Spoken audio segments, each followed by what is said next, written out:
شب قدر فقط روزی طاقش و کنی میشد یا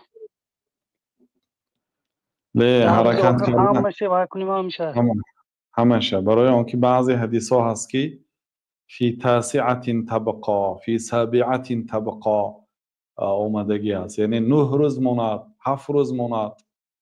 اینا بعضی مفسرها و علما شارحان حدیث هم خیلی تفسیر کردن که 9 روز ماند یعنی شب 22 گفتن، 7 روز ماند یعنی شب 24، 5 روز ماند یعنی شب 27 27.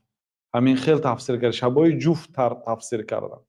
و بعضی صحابه ها قسم میخوردن که شب قدر شب 24 مفته.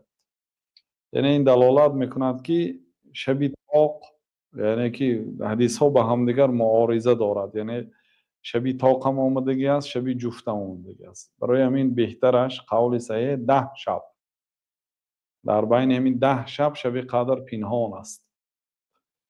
نمیدونیم که اون کدام شب است. و این چونین من بینید اگر بعضی کشورها بینه شب ترکیه نماز قیام خوانده است، شب گذشته، یعنی شب گذشته 21 شب حساب کرده است. من آواز ما 21 حساب کرده این شب شتیمه، شب ترکیه 21 حساب کرده نماز خوانده است.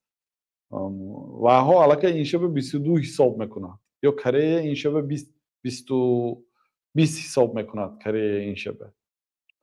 بنابراین بهترش 10 شب زنده داری میکنید، یک تا شب قدر است. اگر فقط طاقهای شب زنده داری کنید و یکی شب قدر در شب جفت باشد.